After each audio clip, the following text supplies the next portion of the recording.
Hey guys, welcome back to Brady's Corner. It's Emily here, and today I'm going to be showing you guys all the books that I read in January. Okay, a little announcement before we begin. It is a week and a half until the end of January, and also I'm headed to college in like 2 days. So I needed to film this part of the video now because I won't have all the books to film this whole wrap up in college. So I'm going to film half of this wrap up now, and then if I end up reading any more, which I will film the rest while I'm at college. So I'm very excited. I hope that you guys enjoy this video. Please subscribe, comment down below, and like this video. All of my social links are down in the description box below, as well as my Amazon wishlist if you would like to gift me a book. Now let's get on into the video. Let's start off basic. The first book I even read in 2022 is ACOTAR. If you don't know what ACOTAR is, it's a Beauty and the Beast retelling but with fairies, and this girl named Feyre kills a fairy, and because of that she has to live out the rest of her life in Prythian, which is the fairy world, and romance ensues between the high fae that brings her named Tamlin. Okay, 4 to 5 stars. The first time that I read this, I gave it a 3 stars. I felt like it was very underwhelming. I didn't feel like there was any action, which is true until the last third of the book. Where she does some trials. This time, after reading the second book and like going back and rereading things, I enjoyed it a lot more. I felt like all of the parts that I thought were uninteresting and all the parts that I thought were like not really good, I saw the foreshadowing in it, and I saw like the little moments, and honestly I love Tamlin. I know in the last 2 books we just learned to not like Tamlin anymore and he's just like a controlling weirdo. But come on, you have to at least understand how kind he was to Feyre in this first book when she was the person that she was before, if that makes sense.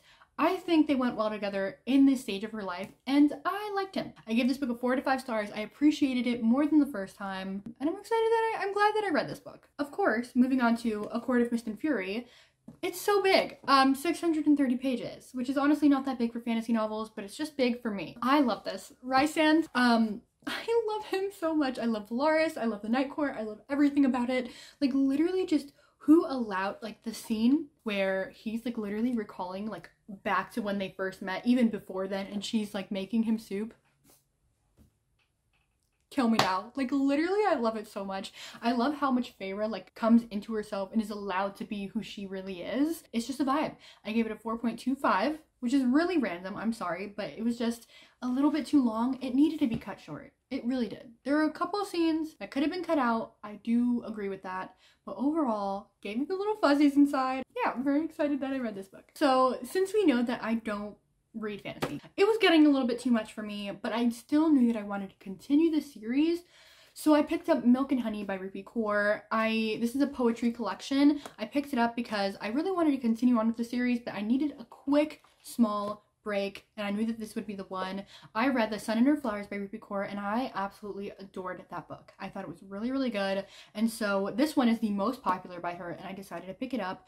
Basically, it follows sexual assault, toxic relationships, trying to heal from that, feminism, trying to like your body a little bit. I'm gonna be honest and say that if sexual assault triggers you in any way, like even a little bit, don't read this book. It's not like a YA book that beats around the bush and like mentions it but like doesn't really like, no, she doesn't beat around the bush. She plainly states it, and it's like right in the beginning. If you want to read her other book, The Sun and Her Flowers, that is still about toxic relationships and healing from that and like being good after a breakup, it is so much more tame than Milk and Honey. But if you still want to read it, I think it's worth the read. I gave this book a 4 stars. I enjoy it, but I think The Sun and Her Flowers just tops it a little bit more. Then we completed the trilogy, guys. I read A Court of Wings and Ruin by Sarah J. Maas. 700 freaking pages.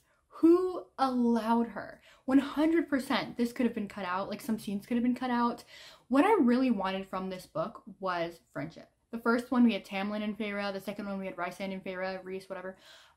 This, I really wanted Lucien and Feyre to have like some friendship. I know that's like really weird because in the second one we didn't get anything from Lucien at all except for like one scene. But like in the first book, their friendship was so cute. I really liked it. And so I really wanted it in this one. I also wanted Nesta to stop being a little annoying brat and like understand how much Feyre actually does for her family. And we got it in this book. We got so much friendship and love in this book, which is something that I really love in fantasy novels. I love the friendship dynamics and family dynamics that happen in this novel.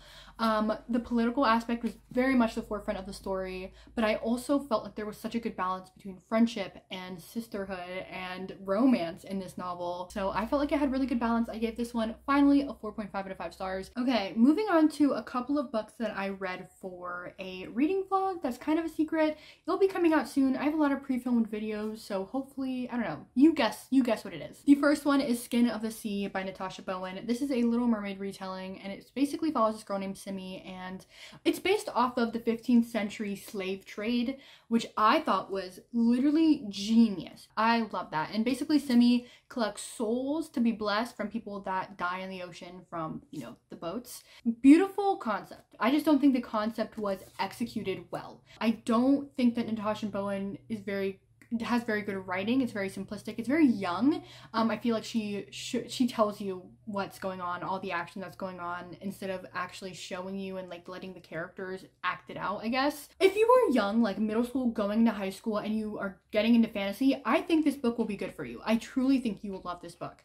But if you are already into fantasy, not the vibe. I give it 2 stars. I enjoyed myself while reading it, but it wasn't anything good. Next up is A Burning, and I really enjoyed this novel. This follows a Muslim girl from the slums, and she's determined to move up in life, but she is then accused of executing a terrorist attack after a careless comment was posted on Facebook. And then it follows 2 other people, which is PC Sir, who is a gym teacher, who is having a political awakening. I hate that guy. And then we have Lovely, who is a trans woman and has the alibi for Javan, who is the Muslim girl, but it kind of will tear down her own reputation. So there's a lot going on in this novel. I give it a 4.5 out of 5 stars. I really think it's so realistic, yet shows the unfairness of the world, especially the government. Not only, this is set in India, so not only the Indian government, sorry, I cannot speak today, but just the government all around the world. Like, it's just, if they need somebody to blame, they'll blame it on the minorities, and it's really good. It was really good. I got a 4.5 out of 5 stars. Reminds me of Yagi Yasi, and she even blurbed it on the front. Now we're going to talk about a book named Merciless from a author named Willow Winters, I believe her name is. I followed her on TikTok. It is a mafia romance book, and it basically follows this guy, and there's a war going on, and he kidnaps this girl. But it's not for the war. Like, he literally doesn't even want to be in it. It's for his own personal feelings, I guess. This book made me so uncomfortable because I knew what I was getting myself into. I knew that it was going to be a darker book, but this, like, literally felt like Stockholm Syndrome to the max. Like, there was no romance in this book. I don't even know how you could call it a romance because there was no soft spot or respect. Like, there's a line. He was so selfish and lacked respect and so careless towards her feelings. Like, he saw how fearful she was, and he was like, that's beautiful. Like, who allowed him to say that? Like, he had no feelings towards her heart whatsoever. He literally did things to her and made her do things that destroyed who she was personally and made her a new person, and that's what he wanted. I give this book a 1 star, and what's really crazy is that when I was following her TikTok, this was the most famous, like, popular book from her selection, and I was like, how? Who allowed? We're not going to talk about that book anymore. Let's talk about Pride. Pride is a Pride and Prejudice retelling, but with Afro-Latinx characters and also the talk of gentrification. I really enjoyed this book. The first time I read it, I gave it a 3 stars. That's where all the tabs came from. But now I gave it a 4 stars, and honestly, that's because I was looking at romance the first time, and now I was looking at the gentrification aspect. I think there are so many important topics that were talked about in this book, and I really loved it. I love the representation of Afro-Latinx. I'm Hispanic. I loved it. I love looking at my culture. It was so amazing. I thought it was really done well. But truly, I hate like saying this, but okay, I'll just tell you what the video is about. I'm reading POC books, but please, when that video comes out, definitely go and watch it and look at my thoughts, because I have such amazing thoughts on this book. I don't want you to read it going in thinking, oh my gosh, this is gonna be a 5 out of 5 stars or like a 4 out of 5 stars. I want you going in to think like, oh, I just need a really fluffy read to, like, you know, to fill the time, but also to learn a little bit about gentrification. Okay, let's move on. Now, the last book that I've read so far is Vampire Academy by Richelle Mead. And if you don't know what this book is about, it's basically about a girl named Melissa, and she is Moroi, which is full vampire. And then it follows the main character, who is Rose, who is a Dhampir, who is half Moroi and half human, and she is protecting Lissa because she's her guardian, sort of, or novice, whatever, and they have a special bond, and it basically follows their adventures and stuff. I enjoyed this book. Okay, honestly, I made a whole entire video about this because this was a big popular book in the mid-2000s, so I made a whole video on it. It's going to be coming out soon. Gosh, me just teasing you with all these videos that are coming out. But I'm going to be brief with this. I didn't really enjoy it at the beginning. I'm going to be honest. I thought it was kind of stupid. I still think that this book is kind of stupid. But at the end, I really enjoyed all the characters. I like the romance. I like that we can get to see both Lissa and Rose through the bond that they have, which means more romance, and I love romance in my fantasies. Overall, 4 to 5 stars. Definitely go watch that video when it comes out though, because I have much more in-depth thoughts. Okay, so this is the time in the video that if I've read any more books, you will see them now. Hey guys, so I ended up reading a lot this month. I read a lot of fantasy at the beginning and I read a lot of romance in the end, so I'm gonna make this as quick as I can. The first book I read was Crave by Tracy Wolff. All I really knew about this going in was that it was about a mortal girl going to a monster boarding school and then falling in love with a vampire. I loved the writing in this book. I thought it was so fun. It was so fast-paced. I loved the vibe with this book. There was a lot of pop culture references, which I usually hate, but it matched the vibe so well that I actually ended up loving it.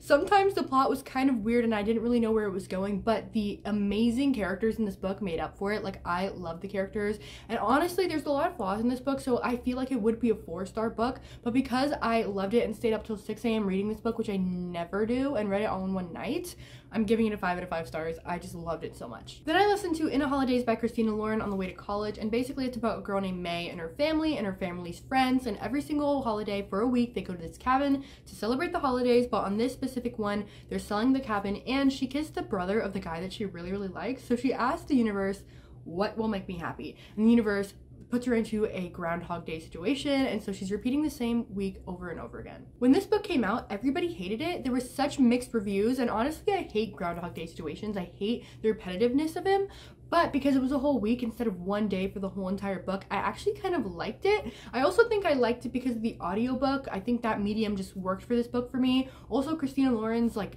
romance is just chef's kiss, perfect. I don't think this is like the best Christina Lauren to have on your shelf, but the conversation between the two is so good. The friends to lovers aspect was amazing, so I gave it a 4 to 5 stars. Ooh, and then I read Corrupt by Penelope Douglas, and basically it's about 4 guys that on Halloween Eve, they go around town with a mask on causing mischief, and they never really get caught even though people know who they are because they're the sons of multimillionaires, except for this one Halloween night where 3 get arrested, and 3 years later those guys are coming after the main character, and it kind of switches perspective between the main character and the one guy that did not go to jail. I realized that if a book has more spice than romance, it is not for me. I learned that in this book.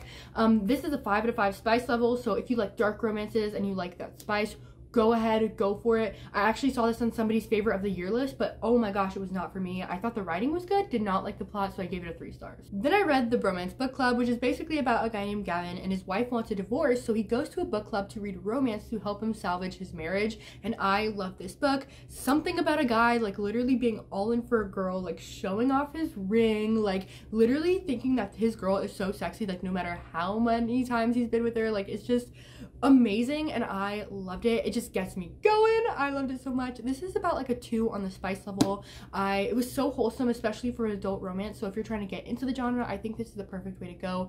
I didn't really like the inserts of the actual book that he was reading, so overall I gave it a 4.5 out of 5 stars. Okay. It Ends with Us is next. I tabbed the heck out of this book, and I loved this book so much. It's about a girl named Lily, and basically she moves from her small hometown to Boston, and basically she meets a neurosurgeon and they fall in love, and then her first love comes into the picture and kind of messes things up. There's a lot of abuse in this book, especially domestic abuse, so definitely keep an eye out for that. That's kind of what the main idea is in this book. I loved it. I tabbed it. I loved it so much. It's so beautiful. I can't believe I read this book. When people love Sally Rooney and like that becomes a personality trait, that is this book for me. Like, I love it so much. I want to be Lily, her kind soul. I know so many people like Ryle, which is so disappointing. I love Atlas. Let's move on, because I honestly don't know what to say without spoiling this book. The next book that I read was The Heart Principle by Helena Wang, and basically this is the 3rd book in the companion novel series, the first being The Kiss Quotient. And this one follows a violinist named Anna Sun, and she wants to recreate her viral YouTube success that she once had, and so that's kind of causing her burnout, and then on top of that, her boyfriend wants to have an open relationship, so she tries to go on a one-night stand with Kwan, who is an amazing character, and basically it doesn't turn into that, it turns into a real relationship, but then on top of that, a tragedy strikes Anna's family, Personally, I enjoyed this book. I love Helen Huang's writing, but unfortunately, I think this was my least favorite out of the 3, which is crazy because everybody else says that this is their favorite out of the 3, which is crazy to me. It's just because the family aspect took the forefront of the story, which is totally fine. I like that aspect, but I didn't get all that I wanted from the romance aspect. It was put on the back burner, and I really wanted to see more of Kwan. Like, that's why I bought this book, and I didn't really get that. So I gave it, it's not bad. I gave it a 4 out of 5 stars. It's not a bad book. It's just not my favorite out of the series. And finally, the last book was Under Lock by Mariana Zapata. She's been popping off recently. Like, she's known for her slow burn romances, and this one in particular is about a girl that goes to live with her brother who's in a biker gang, and then she goes to give her a job at a tattoo shop that is led by Locke, who's also in this gang, and a lot of stuff goes on. But it's actually really, really cute. It was a really cute romance. I didn't love it. This was honestly like a 3.5 to 4 on the spice scale, not because there was a lot of it, but because it was very descriptive, and I was like, whoa, okay, did not realize that it would be like this, because the main character is super innocent, like innocent to the max. I thought it was really cute, but honestly not the best. Like, the plot line was there, but there were such random plot points that was just there for convenience. So overall I gave it a 3 stars. Okay, I did not realize I'd be reading 16 books this month. Like, what is wrong with me? Or like, go me. But back to you, House Emily. This is the end of the video. Thank you guys so much for watching. I love you guys so much. Please subscribe, do whatever you want to do, and goodbye.